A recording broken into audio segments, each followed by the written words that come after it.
সুখধারান YouTube চ্যানেলে আপনাদের সকলকে আবারও স্বাগত জানাই। 2025 সালের এপ্রিল মাসের 25 তারিখ অর্থাৎ চতুর্থ শুক্রবার সুপুষ্টি দিবসের এবারে থিম হচ্ছে ডায়রিয়া ম্যানেজমেন্ট। তো আসুন দেখা যাক কীভাবে এই ডায়রিয়া ম্যানেজমেন্ট অঙ্গনওয়াড়ি সেন্টারে পালন করা যেতে পারে। তো প্রথমে আমাদের জেনে নিতে হবে ডায়রিয়া ব্যাপারটা কী, অর্থাৎ ডায়রিয়া কী, আলোচনার উদ্দেশ্য কী ইত্যাদি। তো দেখুন, আলোচনার উদ্দেশ্য ডায়রিয়া কী ধরনের অসুখ এবং তা হলে কী করা উচিত তা নিয়ে আলোচনা করাই এই অধিবেশনের উদ্দেশ্য। অধিবেশনে আলোচনার বিষয় কী, ডায়রিয়া কী, ডায়রিয়া রোগের লক্ষণ কী, এই রোগ হলে কী করতে হবে। দেখুন, তো এই যে প্রশ্নগুলো রয়েছে, ডায়রিয়া কী, ডায়রিয়া রোগের লক্ষণ কী, এই রোগ হলে কী করতে হবে, সেগুলো দেখুন। শিশুরা দিনে 3 বারের বেশি জলের মতো পায়খানা করলে তাকে ডায়রিয়া বলে। মাথায় রাখবেন, শিশুরা 3 বারের বেশি জলের মতো যদি পায়খানা করে, 3 বারের বেশি মানে 3 বার করলেও কোনো অসুবিধা নেই। ডায়রিয়া হলে শরীরে জল শুকিয়ে যায়, একে জলাল্পতা বা ডিহাইড্রেশন বলে, মানে জল কমে যায় শরীরে, ইংরেজিতে বলে ডিহাইড্রেশন। খুব বেশি জলাল্পতায় মানে জল যদি কমে যায়, শিশুর জিভ শুকিয়ে যায়, মাথার তালুর নরম অংশ বসে যায়, প্রস্রাবের পরিমাণ কমে যায় ও শিশু নেতিয়ে পড়ে। ডায়রিয়ার ফলে শিশুর অপুষ্টিও দেখা দিতে পারে। যে শিশুর অপুষ্টি থাকে তার ক্ষেত্রে ডায়রিয়া মারাত্মক হতে পারে। ডায়রিয়া আক্রান্ত শিশুর লক্ষণ দেখলে ওআরএস খাওয়াতে শুরু করতে হবে। শরীরে জলের পরিমাণ স্বাভাবিক সমতা বজায় রাখতে লবণের প্রয়োজন এবং খাদ্যনালীতে লবণ ও জলের শোষণ ক্ষমতা বাড়ায় শর্করা অর্থাৎ গ্লুকোজ। তাই লবণ ও শর্করা গ্লুকোজ সঠিক পরিমাণে ওআরএস যাতে তাড়াতাড়ি জলের অভাব পূরণ হয়। বাড়ির তৈরি স্বাভাবিক খাবার যেমন নরম ভাত, ডাল, বুকের দুধ খাইয়ে যেতে হবে। অর্থাৎ বাড়ির তৈরি যে স্বাভাবিক খাবার সেগুলো তাকে খাইয়ে যেতে হবে। যদি সে বাচ্চা বুকের দুধ খায় তাকে খাওয়াতে হবে, নরম করে ভাত, ডাল ইত্যাদি খাবার খাওয়াতে হবে। ডায়রিয়া সেরে গেলে আরও বেশি করে খাওয়াতে হবে। বারবার খাবার খাওয়াতে হবে যতদিন না আগের মতো ওজন ফিরে আসে। তো বিষয় হচ্ছে বারবার খাওয়াতে হবে। এর অর্থ এই না যে এত পরিমাণ খাওয়ানো হলো যে সে অসুস্থ হয়ে পড়ল, সেরকম নয়। খিদে অনুযায়ী তাকে বারবার খাওয়াতে হবে। রোগ বেড়ে গেলে বা না কমলে কী করতে হবে? ওআরএস পানীয় খাওয়ানো সত্ত্বেও যদি পায়খানা বন্ধ না হয় ও শিশুটি নেতিয়ে পড়ে বা স্বাভাবিক পরিমাণে প্রস্রাব না করে, তাহলে শিশুটিকে তাড়াতাড়ি স্বাস্থ্যকেন্দ্রে নিয়ে যেতে হবে। এই অবস্থায় শিশুর শরীরে জলের পরিমাণ আরও কমে যায় এবং শেষ পর্যন্ত শিশুটির মৃত্যু হতে পারে। পাতলা পায়খানার সঙ্গে যদি রক্ত পড়ে এবং শিশুদের জ্বর হয়, তাহলে তাড়াতাড়ি শিশুটিকে স্বাস্থ্যকেন্দ্রে নিয়ে যেতে হবে।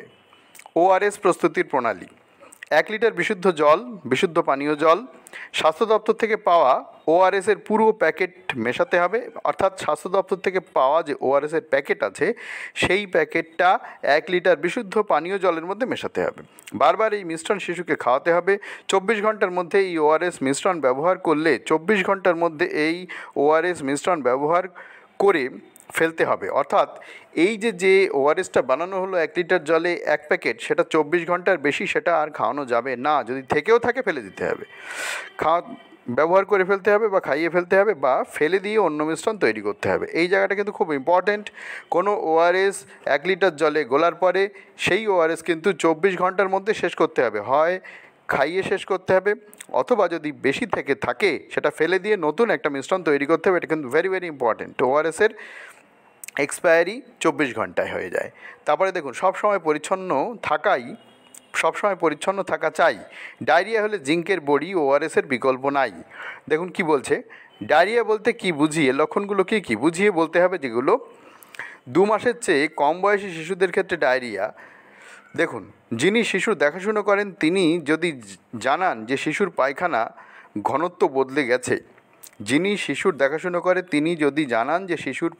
ঘনত্ব বদলে গেছে, অর্থাৎ নরম হচ্ছে। 2 মাস থেকে 5 বছরের শিশুদের ক্ষেত্রে ডায়রিয়া। যিনি শিশুর দেখাশোনা করে তিনি যদি জানান যে শিশুটি 24 ঘন্টার মধ্যে 3 বার বা তার চেয়ে বেশি পাতলা পায়খানা, জলের মতো পায়খানা করছে, এইরকম হলে এইগুলো ডায়রিয়ার লক্ষণ। তাহলে 2 মাসের চেয়ে কম বয়সী শিশুদের ক্ষেত্রে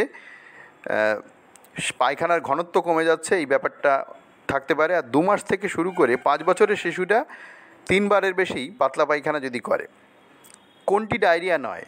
শিশু যখন শুধুমাত্র মায়ের বুকের দুধ খায় আর প্রায়ই নরম পায়খানা করে, স্বাভাবিক পায়খানা বারবার হলে তা ডায়রিয়া নয়, অর্থাৎ 3বারের বেশি পায়খানা হচ্ছে কিন্তু সেটা জলের মতো না, স্বাভাবিক পায়খানা, নরম পায়খানা, তাহলে কিন্তু সেটাকে ডায়রিয়া বলা যাবে না।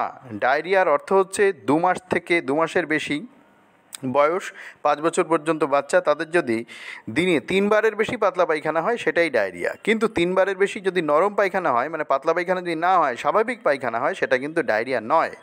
ডায়রিয়া হলে কি করতে হবে? বুকের দুধ ঘন ঘন খাইয়ে যাবেন, শিশুকে বারবার ওআরএসের দ্রবণ খাওয়ান। সব রকম ডায়রিয়া চিকিৎসায় 2 মাস থেকে 5 বছর বয়সী শিশুদের জিঙ্কের বড়ি দিন। দেখুন, 2 থেকে 6 মাস বড়ির পরিমাণ কী হবে? হাফ বড়ি অর্থাৎ 10 মিলিগ্রাম দিতে হবে। 6 মাস থেকে 5 বছরের শিশুদের একটি বড়ি অর্থাৎ 20 মিলিগ্রাম বড়ি দিতে হবে। এটা হচ্ছে ডোজ। 2 মাস থেকে শুরু করে 6 মাস পর্যন্ত বাচ্চাদের যদি ডায়রিয়া হয়, তাহলে যে জিঙ্কের বড়ি দিতে হবে সেটা হচ্ছে একটা বড়ির হাফ, যেটা পাওয়া যায় 20 মিলিগ্রামের যে বড়ি পাওয়া যায় সেটাকে অর্ধেক করলে, মানে 20 মিলিগ্রামের যে বড়ি পাওয়া যায় সেটাকে অর্ধেক করলে 10 মিলিগ্রাম হবে, সেইটা খাওয়াতে হবে। আর যদি 6 মাস বয়স হয়ে যায়, 6 মাস বয়স থেকে 5 বছরের শিশুর বয়স যদি হয়, 6 মাস থেকে 5 বছর যদি শিশুর বয়স হয়, তাহলে 20 মিলিগ্রামের একটা বড়ি পুরোটাই খাইয়ে দিতে হবে। পরে প্রশ্ন করুন, 2 মাস থেকে 5 বছর শিশুদের ক্ষেত্রে কীভাবে বুঝবেন যে ডায়রিয়া হয়েছে? আচ্ছা, এইগুলো বুঝিয়ে বলে প্রশ্নগুলো এইভাবে করতে হবে, এই প্রশ্নগুলো করে বুঝতে হবে যে তিনি ডায়রিয়াটা বুঝেছেন কি না। অর্থাৎ বাচ্চাদের যারা কেয়ার গিভার, অর্থাৎ বাচ্চাদের যারা দেখাশুনো করে আপনার অঙ্গনওয়াড়ি সেন্টারে যারা আসে, তাদের কাছে এই প্রশ্ন করতে হবে যে 2 মাস থেকে 5 বছরের শিশুদের ক্ষেত্রে কীভাবে বুঝবেন যে তাদের ডায়রিয়া হয়েছে। তো তাদের ডায়রিয়া হওয়ার উত্তর হচ্ছে 3বারের বেশি পাতলা পায়খানা যদি হয় সেটাই ডায়রিয়া। এই উত্তর তিনি দিচ্ছেন কি না সেটা দেখতে হবে। ডায়রিয়া হলে কি করা উচিত? এখানে রয়েছে ওআরএস খাওয়াতে হবে, বড়ি খাওয়াতে হবে, স্বাভাবিক খাবার খাওয়াতে হবে। আচ্ছা, বড়ির যদি ডায়রিয়া না সানে তাহলে বড়ি তো খাওয়াতেই হবে। যাই হোক, 2 থেকে 6 মাস আর 6 মাস থেকে 5 বছরের শিশুদের জন্য জিঙ্কের বড়ি খাওয়ার নিয়ম কী, যেটা আমি বললাম, এই উত্তরটা তারা দিতে পারছে কি না আপনি বুঝিয়ে বলার পরেও সেটা দেখতে হবে। তারপরে দেখুন, যেসব শিশুর ডায়রিয়া হয়েছে বাড়িতে তাদের চিকিৎসা ও কীভাবে যত্ন করতে হবে খেয়াল করুন। বুঝিয়ে বলুন, শিশুকে বারবার ওআরএসের দ্রবণ খাওয়াতে হবে।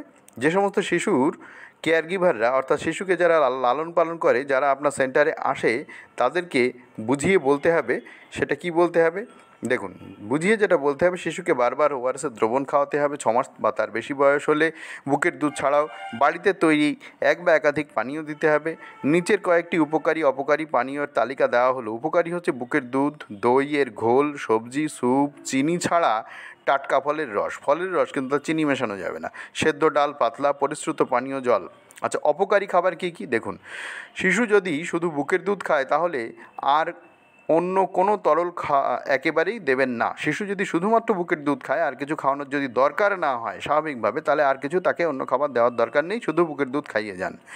আরও ঘন ঘন এবং প্রতিবার বেশিক্ষণ করে বুকের দুধ খাওয়ালেই বেশি করে তরল খাবার খাওয়ানো হবে। প্রতিবার পাতলা পায়খানা হলে কতটা বাড়তি তরল খাওয়াবেন? 2 মাস থেকে 5 বছর 2 মাস পর্যন্ত 5 চামচ বা তার বেশি। 2 মাস পর্যন্ত যাদের বয়স, তাদের 5 চামচ বা তার বেশি পাতলা পায়খানা হলে বাড়তি তরল যেটা খাওয়াতে হবে।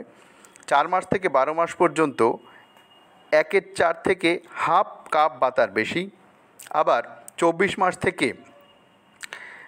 মাস বয়স যদি হয়ে যায়, তাহলে হাফ থেকে 1 কাপ বা তার বেশি বাড়তি তরল খাবার খাওয়াতে হবে। এছাড়া 2 মাস বা তার বেশি বয়সের শিশুদের ডায়রিয়া হলে তাদের 14 দিন জিঙ্কের বড়ি দিতে হবে।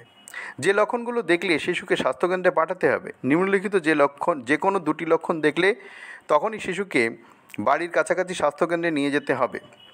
শিশু ঝিমিয়ে পড়লে বা অজ্ঞান হয়ে গেলে, চোখ বসে গেলে, মায়ের বুকের দুধ বা অন্য পানীয় ভালোভাবে পান করতে না পারলে, 14 দিন বা তার বেশি ডায়রিয়া থাকলে, শিশুর পায়খানায় রক্ত থাকলে। তো এইগুলো বুঝিয়ে বলতে হবে। পরে প্রশ্ন করতে হবে তারা কতটা বুঝলো সেটা জানার জন্য কোন কোন লক্ষণগুলো দেখলে শিশুকে স্বাস্থ্যকেন্দ্রে পাঠাতে হবে, উপকারী এবং অপকারী পানীয় কোনগুলি সেগুলো জিজ্ঞেস করতে হবে। শিশুর ডায়রিয়া হলে যা করতে হবে বুঝিয়ে বলতে হবে এইগুলো। প্রথমে সাবান এবং জল দিয়ে ভালো করে হাত ধুয়ে নিন। মাঝারি মাপের একটি পরিষ্কার পাত্রে একটি প্যাকেটে সবটুকু ওআরএস পাউডার ঢেলে দিন। 1 লিটার পরিশ্রুত পানীয় জল ওই ওআরএস পাউডারের ঢালা পাত্রে রাখুন। একটি পরিষ্কার চামচ দিয়ে ভালো করে নেড়ে নিন এবং লক্ষ্য করুন একটু ওআরএস যেন জলের তলায় না পড়ে থাকে। মনে রাখতে হবে এই দ্রবণটি 24 ঘন্টার বেশি রাখা যাবে না, যেটা আগেই বলেছি।